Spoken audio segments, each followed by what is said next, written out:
cierta estabilidad laboral y certidumbre a los policías, pero en contraposición, precisamente el artículo 123, en su apartado B, fracción 13, párrafo segundo, determina una hipótesis jurídica que viene a dar todo lo contrario, precisamente, que ha sido motivo, pues, durante todos estos años de una lucha ya encarnizada precisamente por los operadores del sistema de procuración de justicia, los propios policías, y que se han ya estado reuniendo en diferentes asociaciones civiles para efectos precisamente de llevar una lucha ordenada, de manera civil también, y que pueda dar hacia la contrarreforma de este artículo.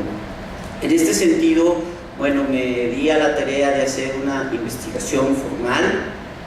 Primeramente nació como un ensayo, y del cual después, al tener las conclusiones, pues nos llevó a eso, precisamente, a revisar toda la normatividad, la nueva ley general en ese tiempo, la nueva ley general del Sistema Nacional de Seguridad Pública, que me llamó la atención, se los digo abiertamente, que en ese momento era y es una ley que solamente determina obligaciones, pero no derechos hacia los policías. Entonces desde ahí ya me saltó, me llamó la atención y empecé a abonar y a investigar con mayor profundidad para revisar el contexto internacional en materia de los derechos humanos, y en este sentido pues comencé este trabajo. Fue después publicado en un libro en conjunto por el que se publicó en el CUSEA en el año 2011.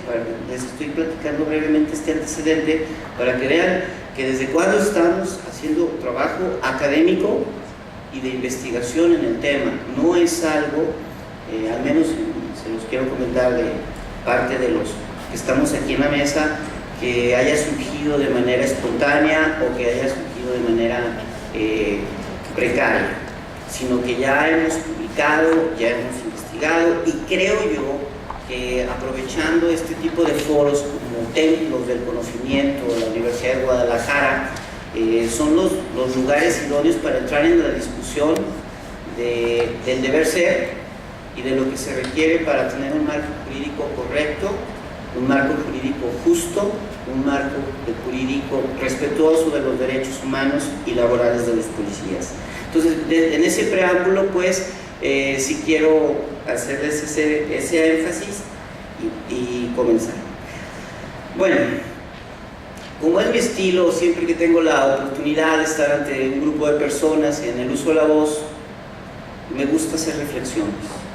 Y estas reflexiones generalmente son tomadas por personas distintas a mí, por supuesto, de profesores propios o impropios, o autores que yo he ido conociendo a través de mi vida profesional y académica. Y uno de los más importantes, y que les sugiero que lo revisen, que lo estudien en el caso que existen, supongo, académicos, profesores, estudiantes y colegas, es el autor francés Julien Freud. Para esto, yo quisiera reiterarles una de las frases que más me suena en mi cabeza cuando estoy, les insisto, en este tipo de momentos. La política siempre debe de estar por debajo del derecho. Definitivamente esto nos llega a parecer una utopía en el tema de la ciencia política y de la ciencia jurídica. Sin embargo, las consecuencias que prevé el profesor Freud son catastróficas en función de las injusticias, de las inequidades a que pueden ser llevadas al ser humano si no es tomada en cuenta el derecho o el Estado de Derecho por encima de las decisiones políticas, y que, como se los menciono, en este sentido, la política está siendo el parteaguas de todo tipo de decisiones que se están tomando en este país. Esto tiene que terminar, definitivamente esto tiene que terminar. Deben de dejar de hacerse leyes tropicales o tropicalizadas, deben de dejar de hacerse copy-paste. Esta Ley General del Sistema Nacional de Seguridad Pública, que se publicó en 2008-2009, es una tropicalización del sistema colombiano, que ustedes ya conocen mucho mejor que yo, pero tenemos algunas consideraciones que yo quiero decirles. Por ejemplo, ¿por qué se está mandando al traste el sistema de mando único policial? Por una razón sencillamente, porque, por ejemplo, si bien el copy-paste colombiano, mexicano, en Colombia es una república central, allá no existen entidades federativas, son departamentos administrativos, para empezar, así está su constitución. Entonces, allá naturalmente es una policía única, donde se visten idénticamente igual. El policía, no hay policías federales, no hay policías del estado, no hay policía metropolitana, no hay más de 100 cuerpos policíacos al rondín de diferentes circunstancias y con diferentes normativas que lo único que están haciendo ya han creado es hacer sistemas mucho más complejos al momento de la procuración de justicia. Entonces, tenemos que revisar, porque nosotros, según el artículo 39 y 49 de nuestra Constitución, al día de hoy, a menos de que ya hayan hecho una reforma en la Cámara de Diputados, Congreso de la Unión, pues todavía seguimos siendo una república, y no se nos olvide la república como cosa de todos, federal. Entonces, para poder adecuar sistemas de otros países, realmente tenemos que hacer un estudio de derecho comparado, pero no nada más en el punto de vista del derecho comparado como tal, sino utilizando otras técnicas, y yo se lo sugiero, como el análisis económico del derecho. Y de ahí viene lo que paralelamente también está haciendo, y no me dejarán mentir, un fracaso reconocido ya por algunos actores, inclusive políticos, como es el nuevo sistema de justicia penal, que ha tenido un alto costo económico para su implementación durante esa vacatio legis de 8 años más el año que ya está en vigencia, de más de 30,000 millones de pesos. La pregunta es hipotética. Bueno, esos 30,000 millones de pesos nos han resuelto el sistema de justicia penal en México. Esos 30,000 millones de pesos nos han derivado en una rápida, pronta y expedita impartición de justicia. Creo que al año de estar vigente prácticamente este sistema, la respuesta es no. Entonces, el tema es de administración pública. La situación que yo critico aquí es la utilización correcta de los costos de operación, de capacitación y de todo lo que tiene que ver para la implementación de una política pública. En este sentido, todo el sistema se ve agonizante porque también ya reconocido por el propio, hace unos días, por el propio presidente del Tribunal Superior de Justicia del Estado de Jalisco, dice que el eslabón más débil, o dijo en una entrevista periodística que revisé, el eslabón más débil son los policías. Pues claro que sí, son los que menos reciben y son los que hoy tienen más obligaciones, como ustedes mejor conocen que yo, adecuadas ya al nuevo sistema de justicia penal. No conforme con las obligaciones que tenían, ya hoy tienen que hacer la cadena de custodia, por ejemplo. ¿Y saben qué quieren hacer los policías? Salir corriendo de ahí. ¿Por qué? Porque tienen que, por ejemplo, en el estado de Jalisco, tienen que llenar más de 14 formatos. Alguien que a lo mejor esté en un nivel secundario, a lo mejor que esté en un nivel preparatoria, y quién sabe quién más, que también es cierto, hay policías muy preparados, con doctorado, con maestrías, pero son los menos. Entonces, para llegar a esos niveles, necesita un periodo de adaptación, necesita un costo efectivo de la capacitación para poder llevar un adecuado cumplimiento de esto. Y esto trae, por consecuencia, desánimo, esto trae por consecuencia que la justicia o la teleología, la finalidad hacia lo que fue este nuevo sistema de justicia penal, salga de la parte teórica y se quede en la parte práctica, en el sentido de que no se tengan los resultados que estamos esperando. Entonces, no nada más es meterle a la casa, si me permiten la analogía, dinero. Hay que saber cómo, en qué y en dónde tenemos que meter el dinero, y esto se da solamente y a través de un análisis de costos, que dudo mucho que, con todo respeto, tanto en el Congreso de la Unión y que la Administración Pública Federal, en su momento, a su implementación, realmente haya hecho un análisis de costo-beneficio. Meto un peso y cuánto de ese peso realmente se va a ir hacia la parte de la que estamos buscando. Es obvio que no se hizo, es obvio que es algo que los administradores, que es algo que los financieros nos tenemos que apoyar también en ellos, porque ya no nada más se vuelve un problema desde política pública ni de derecho, sino es un problema ya de economía y de finanzas públicas, para poder tener toda la gama multifactorial de un problema tan grande que no se va a resolver, les insisto, con un carterazo, con un tarjetazo. Ya lo decimos. Y además, con la oscuridad y con la falta de transparencia del tema. Porque sabemos que enviaron y han habido recursos a ciertos estados de la República y su disparidad en la implementación. Y quiero decirles que el Estado de Jalisco es uno de los que fallaron en la implementación en cuanto a los tiempos de los 8 años de adaptación. Bueno, también decirles rápidamente que la seguridad, pues, es un tema ya muy dicho también, que no debe de politizarse. Tiene relación con la primera premisa que estoy manifestando, no debe de haber una función política en materia de seguridad.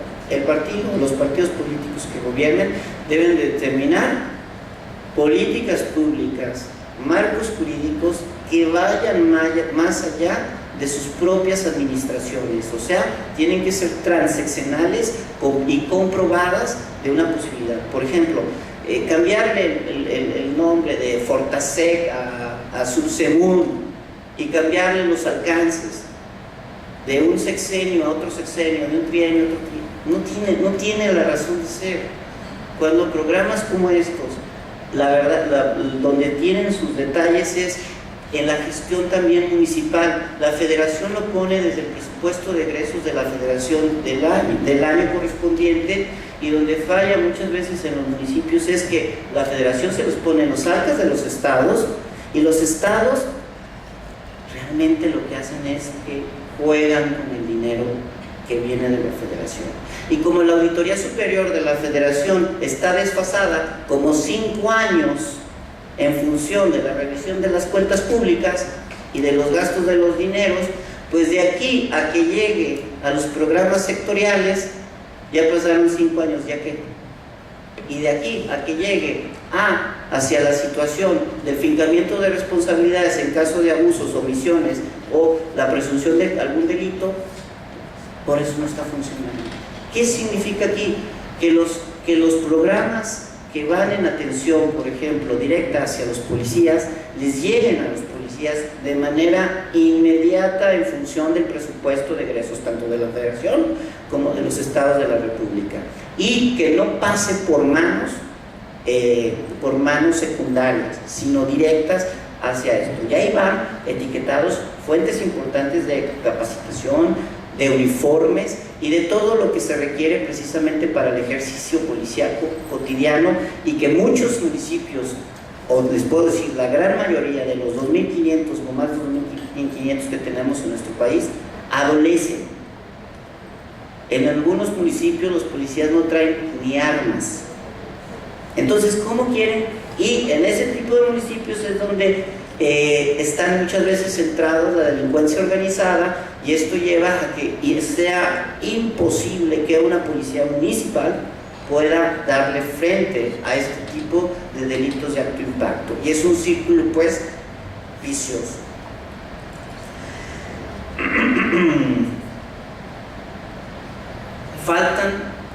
Si bien es cierto, hay investigaciones sobre el tema, si bien es cierto, hay interés en el tema, hace falta. Creo que nosotros como colegas, como profesores universitarios, debemos incitar a nuestros alumnos, incitar a nuestros colegas de que entren, por ejemplo, para esta nueva categoría, según el doctor Trevor Urbina de la Facultad de Derecho de la UNAM, de que le habla del nuevo derecho laboral burocrático, ya en función de los policías. O sea, ya lo está tomando como un tema específico, dada la complejidad en función de sus jurisdicciones y de su competencia. Me refiero específicamente, por ejemplo, según el párrafo segundo del artículo 123, párrafo tercero, que no nos da la posibilidad de que sea esto una jurisdicción laboral ordinaria, ¿Por qué? Porque se va a determinar simple y sencillamente a una indemnización administrativa y además en sendas jurisprudencia la Suprema Corte de Justicia de la Nación no ha cambiado su criterio, la Corte, al decir que no reconoce o no se reconoce al Estado como patrón de los policías. Y creo que es completamente, ese es un error que nos lleva a, desde una visión laboralista, a una comisión pues precisamente de un abuso, de una falta o de no la determinación de los derechos humanos y laborales de los policías. Porque entonces, ¿quién será el patrón de los policías? Porque se dan los dos criterios laborales fundamentales que en una relación jurídica laboral. La primera, la subordinación. Segunda, la jornada. Precisamente la jornada, estar a disposición por inclusive jornadas fuera de la ley. Y todo se atiende a necesidades del servicio. Yo no quisiera ver que cualquiera de nosotros, en cualquiera de nuestros ámbitos, nos dijeran, por necesidades del servicio, caballero, usted se tiene que quedar en el aula 24 horas, a los que somos profesores. Les aseguro que más de uno estuviéramos o renunciando o demandando. O sea, eso es algo inhumano. Solución, administración pública. ¿Cómo vamos a hacer que se contraten más policías? Porque estamos completamente por debajo de los estándares de la Organización de las Naciones Unidas en cuanto al número de policías por habitante. Estamos a una tercera parte de las necesidades. Pero yo sí les digo, y felicito ahora a la fracción, a los diputados que están apoyando como el diputado Víctor Sánchez. Sin voto no hay dinero. Pero ¿qué tal para las campañas? Para eso sobra. 3.600 millones se les están comprobando ahorita para las elecciones del Estado de México. ¿Qué haríamos en temas de administración? Al menos, miren, la mitad para la seguridad pública, que les recuerdo, para los mexicanos, según la encuesta IPEBI, es el principal issue de nuestro país, por encima del empleo. Resolver temas de seguridad y no entrar ya, por ejemplo, en estados o entidades federativas ya fallidas, como el caso de Tamaulipas. Tamaulipas es una entidad fallida con todo y que se tienen los exámenes, famosos exámenes de control de confianza. Están completamente infiltradas las organizaciones de este tipo. Entonces, fíjense, yo sigo sosteniendo y aprovecho para decirles que no es la falta de recursos, es la falta de una correcta, justa y equitativa administración pública. Y ahí es también donde quiero hacerles énfasis. Yo, como también he sido y soy abogado de empresa, en la empresa, no me dejarán mentir para los que ya han tenido contacto con este tipo de asuntos, falta un peso y ya le están hablando al abogado para que corra al gerente operativo, al gerente de recursos humanos, al gerente de finanzas, a quien maneja un peso o un recurso privado.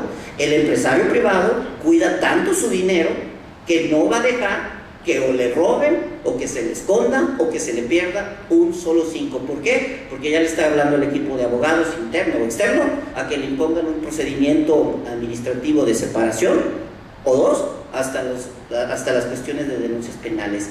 Aquí es donde yo les llamo México SADCB.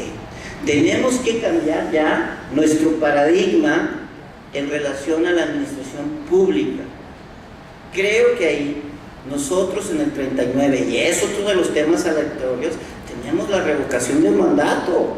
Yo le pediría a nuestro diputado que dentro de su abultadísima agenda tan sensible pudiera darnos la reglamentación jurídica posible para que en el futuro este ejercicio tan fundamental, y que yo lo pongo como analogía de un administrador general único en el derecho privado o un presidente de un consejo de administración, los socios en cualquier momento, al detectar algún desvío de los recursos privados de la empresa, pueden destituirlo, e inclusive en el derecho privado se prevé la fianza a la persona que se va a contratar dentro de la administración pública privada.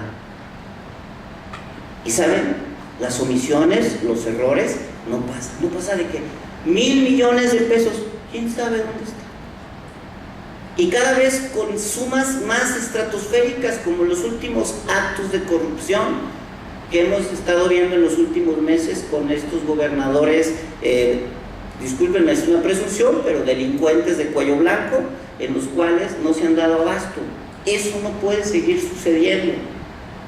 Entonces, en este sentido, el tema del México SASB debe de ser una de nuestras políticas hacia donde tenemos, si quieren no adecuarlo completamente una copia, pero sí tenemos que encontrar los mecanismos que los socios de este país, que somos las personas ciudadanas, según el 39, que tenemos en cualquier tiempo la posibilidad de revocar el mandato de nuestros administradores públicos, y precisamente el artículo 80 de la Constitución Política de los Estados Unidos Mexicanos nos la pone fácil en este sentido.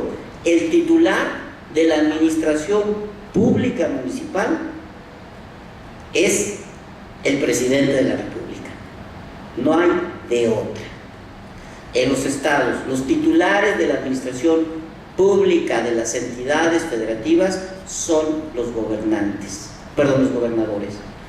Todos los demás, todas las personas que integran su equipo van en corresponsabilidad directa en este tema tan simple.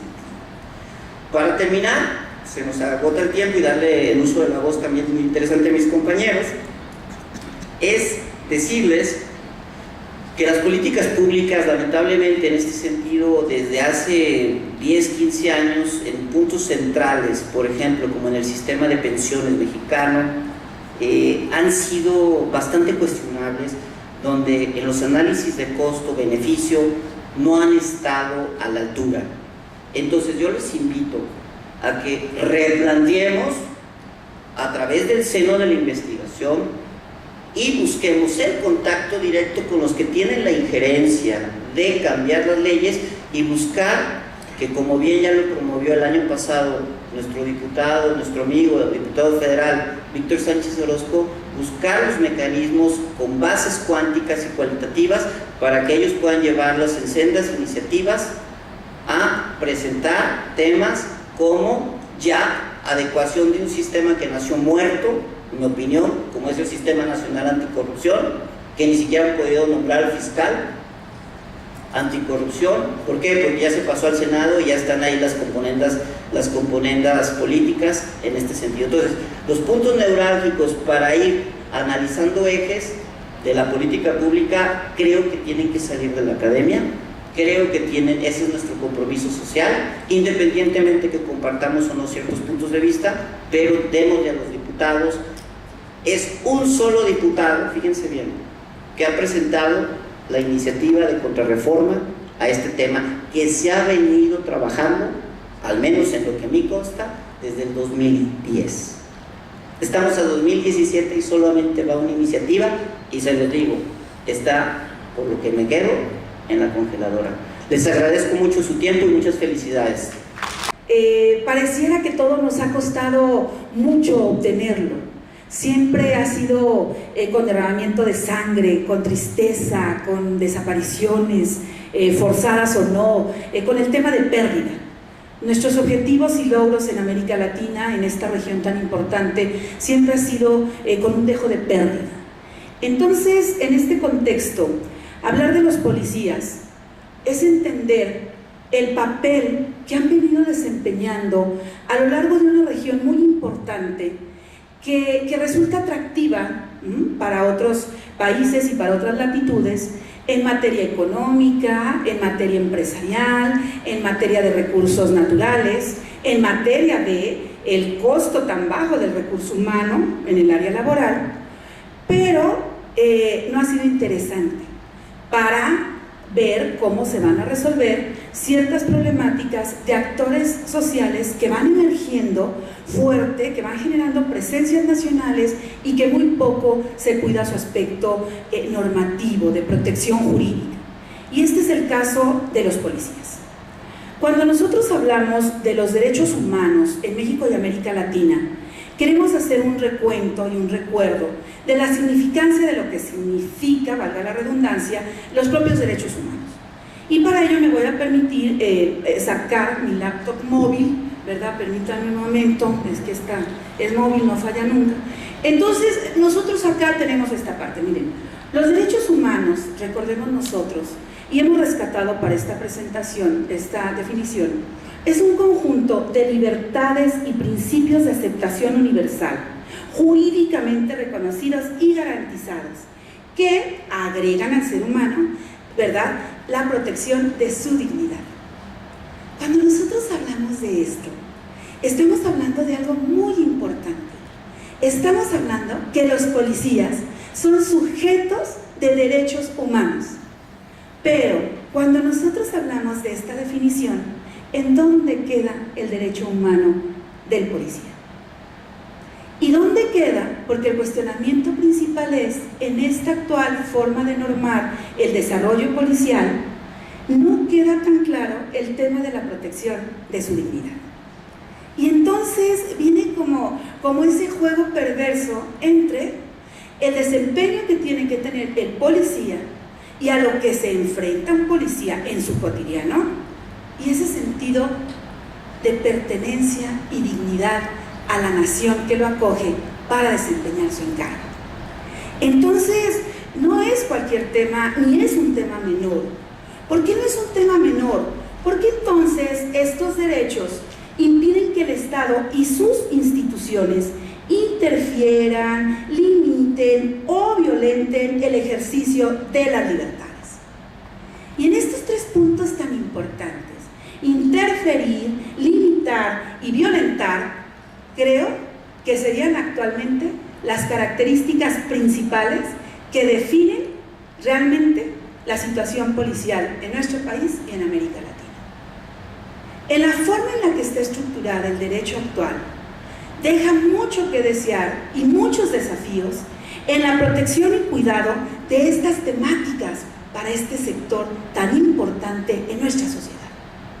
Porque entonces nosotros, de acuerdo a cómo nos desempeñamos en el ejercicio policial, sí interferimos, sí limitamos y sí violentamos los derechos del policía.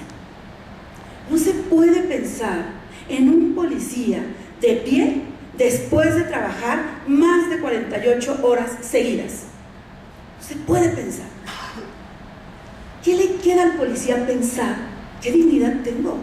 Estoy 48 horas trabajando sin descanso y todavía tengo que recuperar 24 más porque fui arrestado, porque tengo esta sanción, porque tengo que cumplir con esto. Y entonces las 48 horas, ¿en cuántas se convierten de trabajo cotidiano? El tema de sus prestaciones policiales.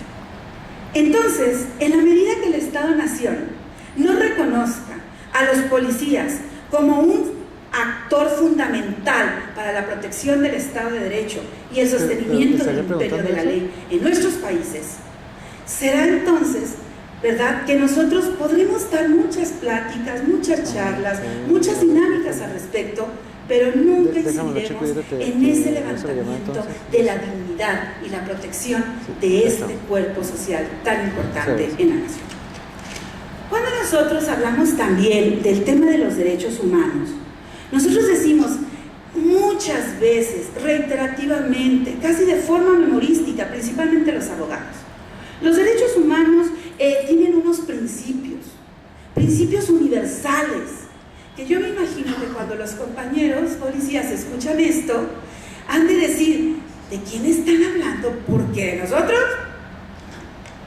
¿Y estos principios cuáles son? Bueno, pues nosotros tenemos unos principios de interdependencia y complementariedad con el derecho vigente. Pues sí, efectivamente hay unos derechos que son interdependientes, pero aquí los policías no logran consolidar ni su propia estructura de derecho policial como tal. ¿En dónde queda compartido este principio de derechos humanos con los policías? Es así que también hay otros principios, por ejemplo, de irrenunciabilidad y además que son inalienables, de trascendencia en la norma positiva, imprescriptibles, de igualdad y de inviolabilidad. Entonces, hablar de derechos humanos y justicia policial es hablar de un desafío nacional, lo cual nos alegra mucho esta mañana, Porque entonces generamos un vínculo tripartita en donde la sociedad, el actor social en función y la parte política, representada en esta mesa, señor diputado, le tocó la representación, ¿verdad? Pues le toca escuchar y tomar como notita un poquito, ¿verdad? Con todo respeto, de lo que usted ve pues en estas necesidades, y que en esta parte tripartita el policía debe de aparecer cada vez con más consistencia, con más presencia, pero sobre todo con más cuidado de sus derechos. Pero todavía peor, si ya no encajo como policía en la definición de los derechos humanos, porque no se cumplen, si no encajo como policía en los principios que protegen los derechos humanos, bueno, entonces a lo mejor cabré en algunas de las características. Y cuando nosotros vemos las características de indivisibilidad, progresividad, inherencia, irreversibilidad, imperatividad, límite al ejercicio del poder y universalidad. Entonces, hasta este momento, en este marco global de desarrollo, nosotros hemos venido trabajando de mucho tiempo atrás este tema de lo policial. No hemos encontrado en el marco mundial una regulación que permite generar armonización jurídica interna en el reconocimiento del derecho policial. Entonces es algo con lo que nosotros debemos de trabajar, porque si nosotros no trabajamos en estas tesituras y en estas dinámicas, estamos dejando en un estado de indefensión y completamente desprotegidos al grupo que está encargado de cuidar al Estado-Nación. Entonces, vaya, o sea, yo tengo un sector que está encargado de cuidar al Estado-Nación, genero toda una estructura, pero no lo cuido yo, no lo protejo, no lo defiendo, no hablo por él. De un congreso tan importante, primero en su género, que en un marco de nuevo sistema de justicia, en donde la lucha será constante contra la impunidad y la corrupción, que los policías, que son el primer contacto con la sociedad, pues entonces superen estas necesidades, señor diputado, superen estas necesidades. Entonces, para ir acotando, decimos nosotros, todo lo anterior les impide cumplir sus funciones de forma eficaz y eficiente. Entonces viene otro reto, la eficacia y la eficiencia. Entonces, hay una falta descriptiva de derecho policial, hay una serie de necesidades y por lo tanto eso ha impedido eficacia y eficiencia. Estos problemas van de la mano con los que se observan en otras instancias del Estado, especialmente en los sistemas de administración de justicia, cuya incapacidad se evidencia en los altos niveles de impunidad en nuestros países, no solo con respecto a los casos graves, violaciones de derechos humanos o de alto impacto social, sino también y sobre todo en cuanto a delitos cotidianos como robo y asalto. Increíble resulta, ¿no? O sea, el policía se enfrenta a grandes grupos de crimen organizado, pero el policía se enfrenta al ratero con navaja, al ratero con piedra, aquí afuera, al ratero con esta bujía, ¿no? Que le avienta al vidrio y se lleva lo del carro. Entonces el policía, fíjense, es dinámico, ¿no?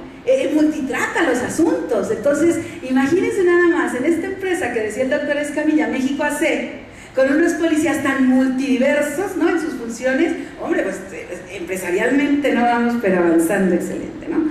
Entonces, esta situación se ha agravado en particular en los países en donde el crimen organizado transnacional compite por el control de los negocios ilegales y de las rentas que estos generan, como ocurre en el Triángulo Norte de Centroamérica y México. Entonces, ese triángulo, ¿verdad? Y ahora que les he comentado de Guatemala, son países que en el presente y futuro no debemos de descuidar, porque los policías están hablando, se han atrevido a manifestar la voz de la necesidad. Entonces, en este punto, la ausencia del Estado ha sido una constante, como en las favelas de Río de Janeiro. Entonces, fíjense ustedes en un breve corto tiempo, cómo nosotros hemos puesto esta parte importante.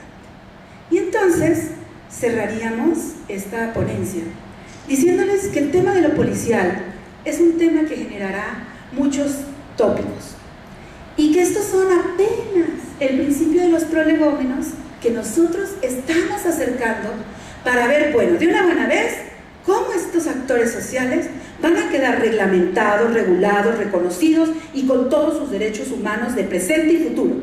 ¿Cómo lo van a hacer? Y entonces nosotros terminaríamos diciendo: reforma y armonización policial en México y América Latina, ya. Muchas gracias. A todos y a todas que esta mañana se dieron cita aquí al llamado urgente, porque con la logística se nos complicó mucho decir con tiempo que había esta sede también, y yo les agradezco mucho. Le agradezco también al panel que está participando, sobre todo reconocer a la doctora Verónica Hurtado, que el día de ayer operaron de emergencia a su hijo, y con esa templanza que tiene y que la caracteriza hoy está aquí esta mañana. Y yo estoy hoy en mi alma mater. Yo había soñado un día estar aquí dando alguna conferencia, alguna plática, y es la primera vez que se me concede, no como había soñado. Yo quería que este auditorio fuera pletórico, pero la realidad y la vida es otra, y yo estoy contento que ustedes estén aquí, orgulloso y sobre todo agradecido. Y quisiera decir que esta plática de estos cuantos minutos pues tiene que ser una plática donde nosotros nos llevemos algo, que eso es lo más importante. A mí no me gusta ir a algún lado a comentar, a platicar sin, vamos a decir, si de eso perdés el tiempo. Nadie queremos perder el tiempo, y por eso yo a mis antecesores les agradezco que, además de haber tomado este tema tan importante que es el gran problema que tienen tres grupos de servidores públicos en este país, como son policías, peritos y ministerios públicos, han sido una especie de activistas, porque a foro que los he invitado, a foro que ellos van, han estado llevando ese tema incluso a foros internacionales. Bien, quiero dar un poco el contexto. ¿Qué está ocurriendo? Todos conocemos, aquí hay desde ciudadanos, líderes vecinales, hasta expertos en el derecho y de otras disciplinas, cosa que me da gusto. El primer contexto es el gran problema que tenemos de seguridad y justicia en nuestro país. Nadie de los que estamos hoy en esta mañana aquí pudiéramos dejar de cuestionar eso, ¿no? Tenemos un problema allí enfrente y tenemos que buscar cómo lo vamos a afrontar. Ante ese problema, dentro de ese contexto, estos tres servidores públicos, ministerios públicos, policías y peritos, el Estado en algún momento, los legisladores dijeron, y quienes también mandaban en las instituciones policiales y de justicia, dijeron: vamos resolviendo el problema de la corrupción, vamos profesionalizando, y como tenemos muchos policías que están contaminados, vamos a reformar la Constitución para que no tengan derecho a la estabilidad, y entonces sea muy fácil correrlos. Ese fue el contexto que se dio en una discusión de hace ya más de 20 años. Ayer un conferencista, un académico me decía: fue en el 99, Víctor, cuando se dio esa reforma, que yo traía el dato que era un poco más cerca. Claro, hace 5 o 10 años empezamos a ver las consecuencias de esto, y las consecuencias de esto fue que efectivamente los policías sin ningún derecho, como aquí habían dicho, violentando derechos humanos, porque el primero constitucional dice que los derechos humanos deben ser respetados para todos, y no nada más eso, todos esos principios que hablaba la doctora Hurtado, que se debieran de contemplar por las diversas tribunales. Sin embargo, en el 123, apartado B, en la fracción 13ª, se dice: presenten cualquier recurso que tengan, que presenten los abogados o los policías ante cualquier instancia, tienen a lo más derecho a que se les indemnice, nada más. Y entonces, hoy quiero llevar la plática en ese sentido y decir, bueno, será necesario crear un nuevo fracción, un nuevo inciso C, el apartado C del 123 constitucional, para reglamentar los derechos y obligaciones de los policías, ministerios públicos y peritos. Esa sería como una primera. Y segunda, ¿dónde estamos situados hoy? Con todos los graves problemas que tenemos, la primera amenaza que tenemos como Estado, que es el crimen organizado, y las discusiones que tienen años, por no decir décadas, en el Congreso de la Unión para un nuevo modelo policial. Y ahorita diría por qué, y diría lo que está pendiente y por qué no le han entrado los políticos, etc. Entonces, ya se dijo aquí esos graves problemas, porque evidentemente tenemos más de 400,000 policías preventivos entre policías estatales y policías municipales en el país, y bien, se ha dicho en estudios, en análisis, que el 60% de esos policías preventivos y municipales ganan menos de 5,000 pesos, Muchos de ellos no tienen acceso a las prestaciones, es decir, a la seguridad social, no tienen la garantía jurídica o la seguridad jurídica de que un día se puedan jubilar. Por supuesto que ya no hablemos también de armamento, ya no hablemos de tecnología, ya no hablemos de capacitación, de profesionalización, porque en un alto porcentaje, evidentemente la mayoría de los municipios y muchos estados en este país no tienen la capacidad para profesionalizar esa policía, ni tienen los recursos humanos ni financieros para hacerlo, ni recursos materiales. Obviamente también, ya no hablemos tampoco de la carrera policial. En algunas pocas leyes sí se habla de carrera policial, pero está poco por ningún lado. O sea, no existe realmente una carrera policial en este país. Aquí se hablaba de las jornadas. Aquí hay muchos mitos en este país. Yo también fui parte de la institución de Procuración de Justicia, y uno de los mitos es, no, las jornadas deben ser así, ¿no? Excesivas, sobrehumanas, etcétera, inhumanas, porque las necesidades del servicio lo requieren, ¿no? Pero eso es un mito. Es un mito, y ahorita yo diría por qué, etcétera. Por ejemplo, a mí me tocó ser jefe en la fiscalía, y nosotros cambiamos algunas jornadas de 24 horas por 48, 24 trabajo por 48 descanso, por jornadas de 8 horas, y rompimos ese famoso mito, y no le pasó nada a la operatividad ni nada, y al contrario se duplicó la productividad y se empezaron a respetar derechos humanos de servidores públicos. Debiéramos también, no existe por supuesto quien vele por el respeto a los derechos humanos de estos policías, es decir, no existe una figura de ombudsman policial. Entonces, si no tienen estabilidad en el empleo y es muy sencillo despedirlos, pues es muy sencillo violentar los demás derechos, porque tú tienes que quedarte por la necesidad de servicio, y si no te cobro, porque la Constitución abrió la puerta de manera, y los legisladores de manera tan errónea, tan antijurídica y tan controvertida, incluso jurídicamente hablando, que pueden ser despedidos incluso sin de derecho de audiencia y defensa. Yo ahí voy a hablar de algunos principios constitucionales que se violentan o que se contradicen con otros principios que están también a nivel constitucional. Y como están a nivel constitucional, pues ni siquiera la Suprema Corte ha interpretado, por ejemplo, los principios convencionales, que pudiera hacerlo. No lo ha hecho, porque en este país, por ejemplo, ahora que hemos estado esta semana escuchando a muchos expertos, muy pocos jueces, ya no se diga la Suprema Corte obviamente que se mete al tema del control convencional, pero muy pocos jueces ustedes ven que están haciendo eso, pero pues sin embargo tienen la obligación de hacerlo ya. Pero bueno, esas son parte de las debilidades institucionales que todos conocemos y que por supuesto está impactando en los indicadores de seguridad o de inseguridad y de justicia.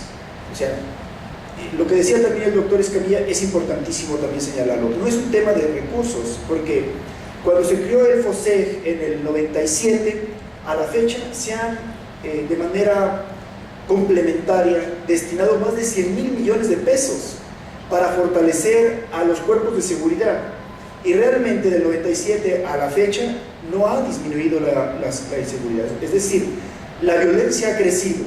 Entonces esos recursos están mal implementados.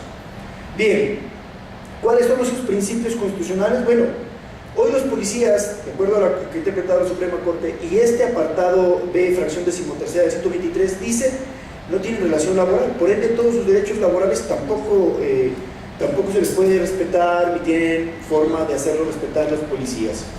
Relación administrativa, pues tampoco, porque es muy cuestionable, aun cuando son los tribunales administrativos los que están resolviendo las controversias de los policías, pero por supuesto que también en la práctica y en la praxis jurídica podemos decir que está también muy controvertido que sea también una relación administrativa. Y entonces en estos principios contradictorios, pues por supuesto que este 123 apartado 13º, como le da la posibilidad de que autoritariamente un funcionario, o hablando también en términos políticos, llegue un nuevo presidente municipal, un nuevo comisario, o un nuevo gobernador, pues es sacadero de policías. ¿Y eso en qué va en detrimento? Con la excusa, con el argumento de que hay que limpiar las policías. Pero en realidad eso está perjudicando más que beneficiando. Porque yo hoy preguntaría, ¿la policía, los cuerpos policíacos son más honestos que antes que se hayan aprobado los exámenes de confianza? No, seguimos viendo graves problemas de corrupción, porque aquí no se trata nada más de hablar bien de una sola parte, tenemos que hablar de qué necesita la sociedad mexicana y qué necesita el Estado mexicano. Y en ese sentido, pues ha sido un fracaso esa reforma del 123 apartado B, fracción 13ª y de los exámenes de confianza. Porque herramientas legales existían, lo que pasa es que no se implementaban. Es decir, ¿quiénes en realidad fallaron los mandos policíacos? Porque ellos tienen que ejercer la supervisión y en su momento debieron de ejercer las actas administrativas, etc. Y ahí estaban las leyes de servidores públicos y los reglamentos que existían y que existen.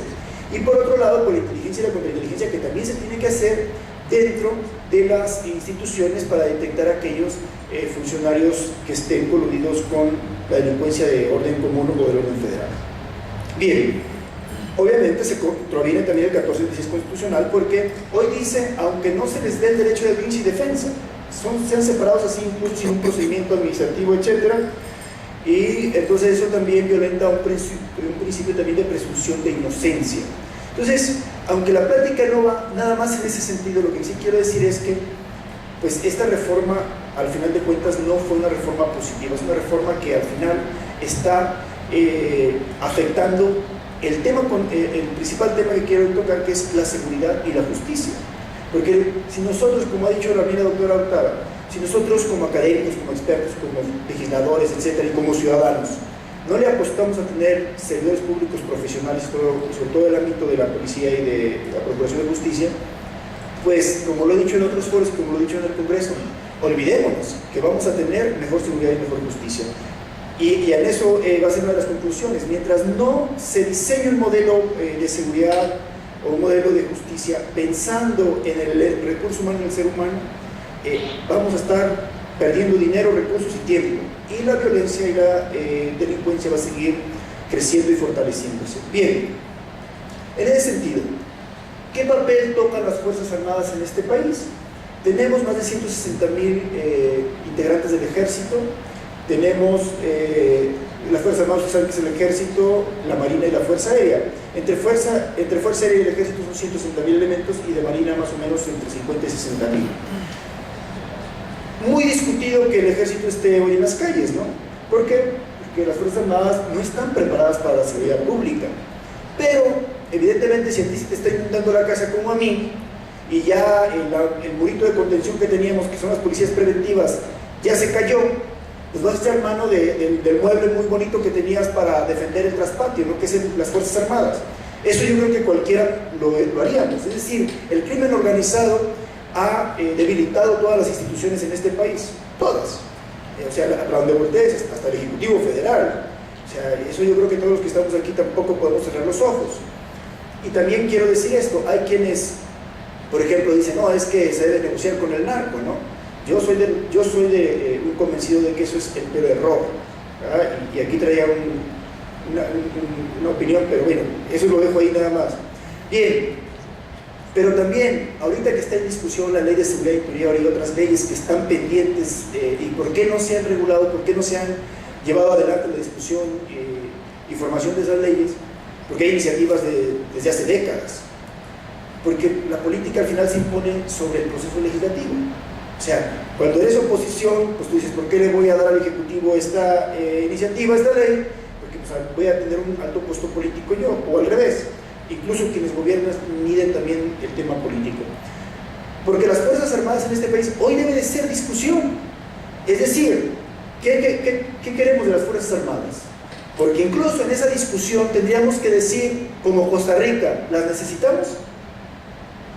Porque fíjense, las Fuerzas Armadas son otro de los mitos en este país, ¿no? El ejército, hablar mal del ejército es, por ejemplo, algunos políticos es hasta temeroso, ¿no? No. Es como algo intocable, no hables mal del señor general. No, aquí tenemos que abrir los foros que tengan que hacerse para discutir si es necesario tener un ejército en este país o no, porque nos cuesta mucho dinero. Y en esa discusión tendría que hacerse, Costa Rica no tiene Fuerzas Armadas, ¿eh? Y tampoco pasa nada, no le ha pasado nada, porque la Constitución y las Fuerzas Armadas, según lo que dice hoy la Constitución, están para preservar la soberanía, que entre comillas hoy la soberanía que es. O sea, ha evolucionado mucho también ese término constitucional. Y entonces ustedes ven que en la Constitución realmente hay un parche y una serie de lagunas del papel de las Fuerzas Armadas. Pero hoy que el nuevo sistema de justicia penal está implementándose y está caminando, le urge a las Fuerzas Armadas, legítimamente o no, pues que le den una regulación. Porque hoy, como decían algunos de mis antecesores, las Fuerzas Armadas serán primer respondiente también. En el anterior sistema, pues se ponían de acuerdo con el Ministerio Público Federal y cuadraban o descuadraban los casos como se hacía desafortunadamente también en el Ministerio Público Local. Y lo digo con toda esa libertad porque para eso es este foro, para hacer este tipo de discusiones. Y fíjense, de donde está agarrado el papel de las Fuerzas Armadas es del artículo 89 constitucional, cuando le da facultades al presidente de la República de utilizar las Fuerzas Armadas para preservar la seguridad interior del país, nada más. Y entonces, hoy por ejemplo no tenemos una ley de seguridad interior que está en discusión, precisamente porque nosotros hemos dicho a algunos diputados, ok, pero ¿qué papel queremos de las Fuerzas Armadas? ¿Hasta cuándo las queremos haciendo función de seguridad pública? Porque es cierto, hoy tenemos un problema de emergencia en el país, no hay que cerrar los ojos a eso. Yo, por ejemplo, con algunos compañeros de mis diputados les decía, yo sí creo que sin las Fuerzas Armadas estaríamos peor, y algunos brincaban.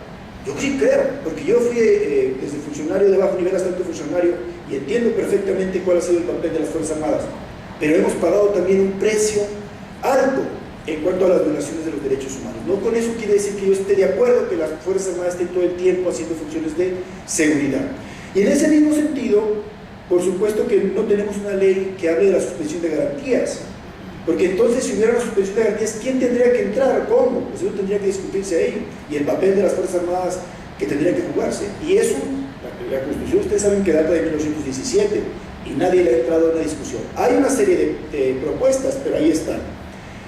Ley de desplazamiento forzado, esa está casi a punto de concretizarse, pero va relacionado con todo este problema que tenemos, no nada más del crimen organizado, de incluso problemas interreligiosos que tenemos en el país, pero también en esa ley de desplazamiento forzado, qué papel tendrían que jugar todas esas, las Fuerzas Armadas, las Fuerzas de Seguridad, etc. ¿Y por qué digo eso? Porque nosotros tenemos que plantearnos la disyuntiva de decir, es verdad, ¿hasta cuándo queremos que las Fuerzas Armadas sigan participando y regularlo? O sacarlas ya. Porque también lo que se dice, con algo de razón, es que no se han fortalecido las fuerzas civiles de seguridad, tanto policías estatales, municipales o federales, porque de alguna manera están también amparadas con el trabajo que hacen las Fuerzas Armadas. Entonces, por eso también las Fuerzas Armadas dicen, bueno, dejémoslos solos, a ver si ahora sí reaccionan las fuerzas civiles y se fortalece la discusión que hoy estamos en este panel, que además es la discusión que hemos traído toda la semana. Bien, y entonces hoy tendríamos que decir, hacia un nuevo modelo de seguridad. Tema número 1, ¿qué papel deben de jugar las Fuerzas Armadas en este nuevo modelo de seguridad? La sociedad dice que se salgan las Fuerzas Armadas porque efectivamente hemos llegado al extremo de que hasta en las ciudades están las Fuerzas Armadas, ¿no? La Marina está en las ciudades, ya no nada más en los puertos ni en el mar como debería ser su trabajo, pero si hay algo que tenemos profesional en el país es la Marina. Ustedes ven que, por ejemplo, ¿quién detuvo al Chapo? Por ejemplo, pues la Marina. O sea, ¿pero por qué es lo mejorcito que tenemos en disciplina? Precisamente porque es lo que tenemos que señalar hoy. ¿Cómo vamos a fortalecer a los ministerios públicos, a los peritos y a los policías? Pues tenemos que fortalecer su carrera policial, su carrera ministerial, tenemos que fortalecer la autonomía, tenemos que profesionalizarlos y también tenemos que hablar de recursos económicos, mejores salarios, etc. Por eso yo hablaba primero del contexto, para que todos tuviéramos una idea clara del gran problema que tenemos y hacia dónde tendríamos que ir. 2. La discusión que lleva años. Mando nacional, mando único estatal, mando mixto. Ayer, por ejemplo, no hubo quórum, yo no pude ir, también asumo mi responsabilidad porque era más importante para mí este congreso. En una sesión de Comisiones Unidas de Justicia, de la que soy parte, y de Seguridad, porque está en discusión esto. Porque el PRI, por ejemplo, no quiere el dictamen que se aprobó del mando mixto, y el PAN quiere sacarlo así como llegó del Senado. El PAN dice, no tenemos que quitarles todas las facultades a los municipios, el PRI quiere que sea un mando estatal, y ahorita se acabó el mando nacional. Y como el tiempo, el diario me come a mí, yo espero que por ahí me acuerden cómo es el tiempo, por algo soy diputado y el problema de los diputados es que el diario nos excedemos de tiempo, el diario nos estamos robando el tiempo. Bien, en este sentido, ¿qué quiero decirles? La discusión del mando único, mando mixto, mando nacional o mando estatal es una discusión que debiera darse profesional, objetiva, más allá de partidos, como diario se dice, que nunca se hace, porque al final todo el mundo jala con sus intereses políticos, económicos y sociales. A mí en el Congreso local fui, la pasada legislatura, la legislatura 60, fui el diputado que estuve en el hocico que más iniciativas presentó, pero por supuesto que no todas se aprobaron, porque para que se apruebe una iniciativa tienen que darse las condiciones políticas, sociales y económicas del momento. Entonces, porque está demostrado en el mundo que la panacea no es que sea el mando nacional o el mando único estatal o el mando de condados como es en otros estados o en otros países o mando municipal. Ese no es porque ahorita pudiéramos hablar, por ejemplo, Colombia tiene un mando policial nacional, tiene una policía nacional, Chile, pero hay otros, por ejemplo, Estados Unidos tiene sus policías muy profesionales en sus condados, que son una especie de municipios aquí, o acá en Centroamérica y Latinoamérica también tenemos mandos municipales, tenemos mandos estatales, o en España, podemos estar viendo en el mundo que eso no está reñido. Entonces alguien puede decir, bueno, ¿cuál es el problema? Bueno, el problema en México es de lo que estamos hablando. O sea, hay municipios que tienen 5 policías, que mal les pagan, que por un lado y por otro lado tampoco les dan prestaciones, jubilación, etc. ¿Cuánto va a profesionalizar esa policía? Nunca. Y entonces, si le agregamos las condiciones del grave problema que tenemos del crimen organizado, pues vemos que esa policía no se va a poder profesionalizar, a menos que la saquemos la discusión y saquemos la competencia de también enfrentar el crimen organizado, porque aquí en este país, aunque decimos que es nada más la PGR, todos al final de cuentas tienen el problema encima del crimen organizado, porque la PGR no ha podido, ni el ejército, ni nadie en este país, combatir el crimen organizado. Yo no sé si ustedes están de acuerdo conmigo, pero si analizamos las estadísticas, etc., vamos a ver que ese es nuestro principal problema y nuestra principal amenaza. Bien, entonces, tendríamos que ir a un nuevo modelo pensando en cómo atender a la persona humana. La dignidad, decía la doctora, pero eso de la dignidad y el respeto y los derechos se tiene que hacer con normas jurídicas y con recursos económicos y materiales y con modelos institucionales. Por eso yo hablo también de las instituciones. ¿Cómo fortalecemos a las instituciones? Yo no sé, de hecho esa fue mi tesis de maestría. Yo estaba muy casado con el mando único, porque yo fui jefe de la Fiscalía Estatal y pues ahí veía todos los problemas que teníamos con los municipios pequeños.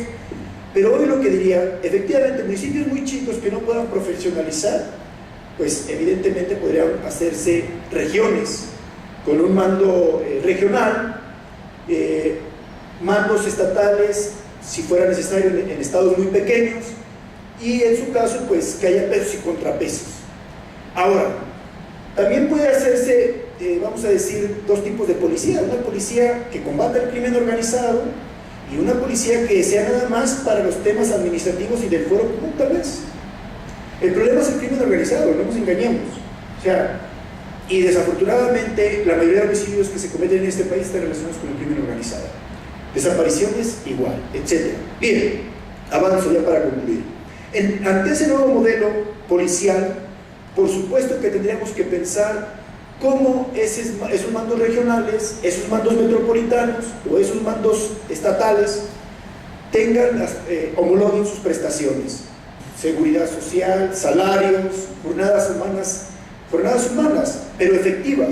Porque un policía en un foro en Manzanillo me decía hace casi un año, bueno, lo que dice el diputado tampoco puede ser posible en algunos casos, porque, por ejemplo, si se va de una partida 15 días, sí, pero son casos excepcionales que no va a ser la regla general. Y para esos casos excepcionales hay que buscarle también la cuadratura, porque lo que estamos provocando es la desintegración familiar. O sea, el sistema como está, el sistema policial, está mal diseñado y es un fracaso, y eso está afectando ahora el sistema de justicia. Eso no les cerremos los ojos, porque si no pensamos en la persona humana, por supuesto que no nada más es la desintegración familiar, es también el problema también que tiene con sus hijos, es también el problema de adicciones también, por supuesto, es un problema también de salud. Entonces, hoy tenemos que pensar en la persona. ¿De qué nos sirve que esté 24 horas o 48, como se dijo aquí, aparentemente, de manera permanente, porque ningún ser humano lo va a poder hacer, si no hay efectividad? Por eso aquí yo hablo que en este modelo policial tenemos que hablar también de jornadas humanas, pero efectivas, pensamos tener operativo de seguridad social de jubilación, porque si comparamos el régimen jurídico que tienen policías, ministerios públicos y peritos, pues es muy diferente que el de un militar. Un militar, por ejemplo, a los 20 años de servicio puede jubilarse o prejubilarse con un monto de su salario, y aquí no. Aquí, por ejemplo, Jalisco, que es uno de los estados que mejor tiene sus jubilaciones, porque en otros están esperando que alguien fallezca para que se puedan jubilar, literalmente así están. Pero también, por ejemplo, en el caso de los policías, tienen que irse hasta los 30 años de servicio, y con la contrarreforma, supuestamente para darle fortaleza a las pensiones, ahora tienen que cumplir 65 años de edad todo servidor público. Es decir, tasamos a los policías, ministerios públicos y peritos como cualquier otro servidor público, y por eso yo hablo de un apartado C, porque no podemos tasarlos igual, porque el esfuerzo humano de riesgo que implica ser policía es diferente a cualquier otro servidor público. Entonces tendríamos que también pensar en eso, en una prejubilación para ellos, o una jubilación, vamos a decir, que fuera por años. Acceso a la vivienda, que es parte de la seguridad social, préstamos y demás, y la carrera policial, que es letra muerta en este país. Entonces tiene que haber una verdadera carrera policial, y quitar y lo dice un político, ¿no?, quitar de las manos de los políticos incluso los cargos. En otros países ha funcionado muy bien la autonomía de las fiscalías, y en muchas están pensando en la autonomía, trabajando para que haya autonomía también en los cuerpos policíacos, en las instituciones. Aquí tendríamos que pensar en algo así, porque mientras no saquemos de las manos de los políticos, no pongamos reglas claras y sanciones, porque las leyes a veces son de buenas intenciones, pero si no ponemos sanciones, por ejemplo ahorita, nada más lo pongo como ejemplo, se ha cambiado el basificar servidores públicos, no sé si sea bueno o malo, pero con una sanción hasta penal. Entonces eso ha detenido las basificaciones de cada 3 años y el exceso de personal que se tiene en muchas instituciones. Eso sería otro tema para discutirlo. Entonces la carrera policial y la autonomía es importantísima, y en ese mismo sentido tendría que entrar incentivos y reconocimientos. ¿Cuántas veces en las noticias escuchamos que ha sido reconocido un buen policía? Casi nunca. Es decir, en otros países del mundo, un niño ve a un policía y se siente orgulloso. Aquí, hasta los niños lo estamos maleducando, porque ven a un policía, y nosotros vemos un policía y sabemos que son los peores evaluados, junto con los diputados también, ¿no? Yo también traigo mi gran parte ahí, desafortunadamente por lo que hicieron otros. Entonces, reconocimientos y recompensas, pero reales, porque luego a los que les da reconocimiento son los amigos del jefe. Entonces tenemos que tener reglas claras, reguladas en la ley y en los reglamentos. Voy avanzando rapidísimo porque si no, capacitación homologada y especializada. Todo esto del nuevo sistema de justicia penal, lo que ha salido a flote es que la capacitación para todos, incluyendo jueces y hasta federales, está muy mal. Imaginémonos a los policías. Los policías también tienen un grave problema, los policías preventivos, con la capacitación. Y pensar, por ejemplo, que hay una figura de ombudsman policial, porque normalmente con la excusa de la disciplina, de la operatividad, de las necesidades del servicio y no sé cuánta tontería, que sí es importante también analizarla, pues se llevan entre las patas sus derechos que debe tener cualquier policía como ser humano. Esto no implica que nos estemos ladeando nada más a los policías, porque si no al rato nadie va a querer trabajar, entonces vamos a estar pero como estábamos. No, se trata de poner reglas claras a todos, incluso los mandos. Incluso los mandos, porque muchas veces, o sea, por ejemplo, se cometen errores en este caso de traer mandos militares a policías civiles. Para mí eso es un error. ¿Y por qué pasa eso? ¿Por qué vemos que luego reciclan viejos policías o que políticos están encabezando mandos?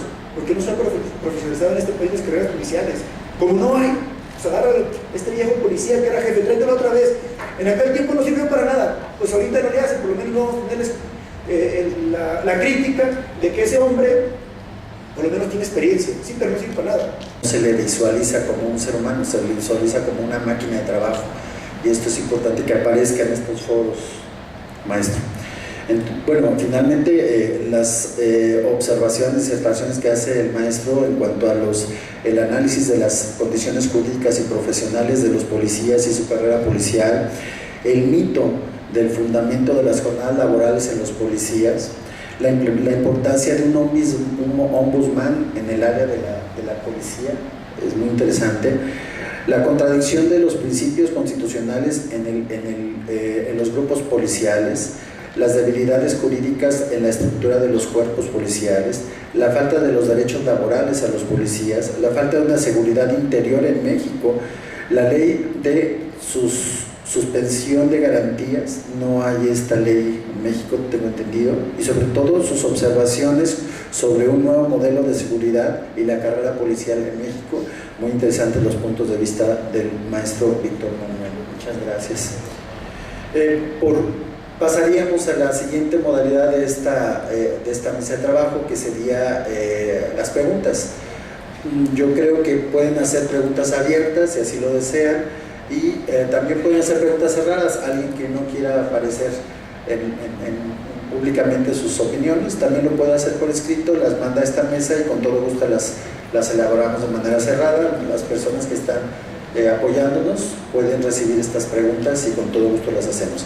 Empezamos pues, si alguien tiene alguna pregunta que quiera hacer. Bueno, sí, buenos días. Yo soy el licenciado Fernando Ramos, egresado de TEC.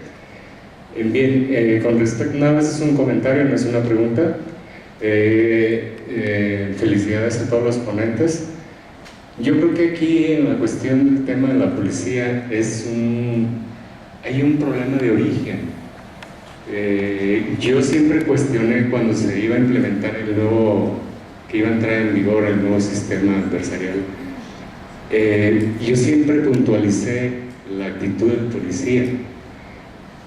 ¿Por qué? Porque el policía no se ha profesionalizado. Yo creo que dentro de todo ese cuerpo del nuevo sistema, el policía es el más abandonado, exactamente, ya lo dijeron ustedes. Yo creo que aquí sí se le debe de dar pues suma importancia a este individuo, a esta persona que funge como policía, puesto que hay muchas cuestiones que se tienen que señalar en los altos mandos y en los mandos medios que dejen esas se dan esas cuestiones que se ligan con esa delincuencia, con esos grupos delictivos, y el policía es el que da la cara siempre a estas situaciones, y los altos mandos nada más lo que se dedican es a exigir un resultado de trabajo. Entonces yo creo que sí es muy importante que la policía esté en la mira de los diputados y se dejen de todo ese tipo de alianzas con la delincuencia. Y los diputados pues son los que pues tienen la voz de nosotros ante la Cámara. Gracias. Muy bien. Sí les pediría de favor, ahorita vamos a permitir que hagan uso de la voz las personas de nuestra mesa. Les pedimos por favor que pudieran hacer las preguntas directas, que fueran preguntas específicas y a quién va dirigida su duda. Si me permiten, me gustaría que si alguien quiere hacer algún comentario en la mesa en esto que ahorita acaba de vertir compañero, un comentario breve que pueda aclarar las dudas de la persona. Y en lo sucesivo pedirles de favor preguntas concretas y dirigidas a uno de los panelistas. Muchas gracias por su participación. Realmente para nosotros es muy interesante retomar las preguntas, ¿no?, de los públicos en estos foros, porque nos sigue ayudando a fortalecer esta línea de investigación y de desarrollo nacional que nosotros queremos incidir con más fuerza. Fíjese ahí, todo lo que usted nos dice es como para poner todavía en la palestra, ¿no? Es que nosotros no tenemos ni siquiera la planeación en la formación, bueno, no la tenemos en la judicial, ¿verdad? Pues no, pero no tenemos una planeación en la formación policial tampoco. Y esto es muy delicado porque siempre estamos como dando cuenta de los indicadores. Entonces yo puedo poner, ¿cuántos policías con doctorado tengo? ¿Cuántos policías con maestría? ¿Cuántos policías con licenciatura? ¿Cuántos policías que han hecho un diplomado? Pero yo no, como Estado-Nación, tampoco es que visiono cómo planear una formación policial en la necesidad que el propio Estado-Nación tiene. Entonces eso es muy delicado, sumado a que no existe una dirección, un organismo, una unidad que lleve realmente la carrera policial. Entonces, si logramos nosotros incidir y colocar la carrera policial como un derecho similar al derecho a la carrera del derecho civil, al derecho civil de carrera, nosotros estaríamos entonces generando una formación planeada, orientada, con impacto.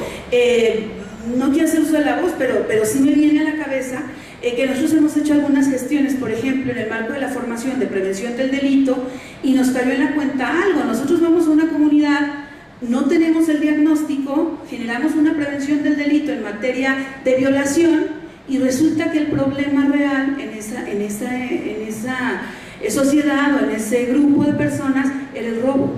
Entonces, pues sí aprendió la gente, sí dejamos algo, sí, pero si nosotros hubiéramos ido, ¿no? Mira, aquí el problema grave es el robo, pues entonces podríamos tener mejor. Así es que hay otro puntito, ¿verdad?, del diagnóstico para la planeación policial en México.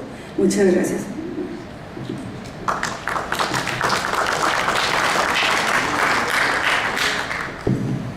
¿Qué tal? Mi nombre es Luis Portillo. Mi pregunta va dirigida al diputado Víctor Sánchez. ¿Usted cree, diputado, que en México se tenga que regularizar los contenidos en los medios de comunicación para limpiar la imagen de los policías? Ya que, en mi punto de vista, yo siento que en el país se están manejando los contenidos hacia los policías, terminan siendo el héroe del narcotraficante, termina siendo el héroe del villano, y a veces el policía queda en un papel, pues ahora sí que es demacrante, ¿no? Yo siento que, ¿usted qué opina en ese aspecto? ¿Cree que se tenga que limpiar? Primero, yo siento que es por los medios de comunicación, ya que los niños están creciendo con una imagen distorsionada sobre lo que son los policías. Pero hay que ser muy cuidadoso también con lo que es la libertad de expresión, ¿no? En el Estado democrático que queremos, también el tema de regular contenidos, y venimos de esa cultura, ¿no? La Secretaría de Gobernación con mano firme nos regulan a todos, ¿no? Yo, por ejemplo, he hecho muchas cosas en la Cámara y no sale nada en medios, pero bueno, también construir una democracia se construye de muchas formas y cada quien tiene un papel sentido, pero también habría que analizar, ¿no? O sea, por ejemplo, habría que ver quiénes hacen, por ejemplo, apología del delito. En algunos lados es cierto, o sea, si estamos dejando que todos lados escuchen narcocorridos, pues el niño piensa que ese es el modelo de sociedad. Sí habría que revisar hasta dónde se podría ver esa situación. En algunos estados, por ejemplo, ya prohibieron que grupos que se toquen narcocorridos, etcétera, ¿no? Pues tenemos hasta dónde, por ejemplo, sí podríamos y hasta dónde no. Algo que yo veo ahora con el nuevo sistema, y aquí lo decía ayer un periodista, Luis Carlos Sainz, por decir que las instituciones están trabajando, pues en aquellas épocas era hasta el borrachito que se robó ahí una cervecita, pues salía ahí en primera plana. Y ahora, para mí, se está violentando derechos humanos, aunque les pongan ahí una franja en los ojos, el hecho que los exhiban entre los medios de comunicación, para mí es una violación de derechos humanos. ¿Y cómo se va a avanzar en eso? Pues en la medida que también las personas presenten sus recursos, una queja de derechos humanos, incluso un tema hasta de daño moral, ¿no? Porque no le está respetando el tema de presunción de inocencia, etc. Pero por el otro contexto, sí habría que hacer un análisis, habría que cuidar también el tema de libertad de expresión, porque México también tiene esa cultura de corridos, ¿no? Desde la revolución, ¿no? Pero ya ahorita con el problema del narcotráfico, pues habría que ver hasta dónde regular situaciones sin caer en las mordaza, que eso le hace mucho daño a cualquier democracia, ¿no? Y nosotros pues seguimos siendo una democracia incipiente. Nada más eso lo pondría. Y claro, ¿por qué no generar desde los modelos educativos educación? Los niños que tengan convivencia con los policías, que el policía pueda ir a las escuelas, que se vista un niño de policía, o sea, pero ¿cómo vamos a cambiar todo eso? O sea, eso podría ser como aspirinitas. O sea, la realidad es que necesitamos pensar en el policía con su dignidad de ser humano y con una verdadera carrera policial, una carrera profesional, en el que ser policía represente para cualquier ciudadano un estatus. Entonces ese día va a cambiar esta sociedad. Y les pongo ejemplos muy claros, y eso pasa porque tengan salarios dignos, prestaciones, y por supuesto que debe haber una serie de regulación para blindarlos y cuidarlos. Eso tampoco nos debe de pensar que todos los policías van a ser perfectos y que nadie va a ser incorruptible. No, va a seguir habiendo corrupción, pero menos. Eso es lo importante. Y pongo el ejemplo del Poder Judicial Federal, los abogados que están más canositos que yo, por ejemplo aquí el doctor Martín Jiménez, recordará, y algunos otros, que hace años el Poder Judicial, usted iba por un amparo por suspensión y tenía que dejar su billetito ahí en el cajón, ¿no? Si no le daban su suspensión ahí, y hoy eso es impensable en ese nivel. Yo no digo que al otro nivel algún magistrado, algún juez de repente también con el potencial que tiene de infiltramiento del crimen organizado lo corrompa, pero ya ahorita, por ejemplo, los que conocemos el derecho sabemos que el Poder Judicial Federal está mejor que hace años, pero evidentemente, por ejemplo, un juez, un magistrado, un auxiliar tiene un salario más o menos digno y unas prestaciones más o menos dignas, y hay una carrera más o menos, o sea, dentro de las carreras de servidores públicos, la del Poder Judicial Federal es de las mejorcitas. También se cuecen habas ahí, también el tema de los familiares y todo, los favoritismos, pero en general, vamos a decir, avanzado. Entonces, nosotros tenemos que pensar en eso, o sea, tenemos que pensar a ver cómo le hacemos para tener un nuevo modelo policial y cómo le hacemos para que el policía tenga una verdadera carrera, diferente a lo que hoy hemos hecho, y hemos echado a perder en tantos años. Eso es lo que tenemos que pensar. Oye, pero allá en el municipio de Los Herbores, no, pues es que allí, espérame, pues va a ser un policía nada más administrativo. Entonces pensemos en regiones o pensemos en el Estado. Yo no estoy peleado incluso en que se hable de una policía nacional.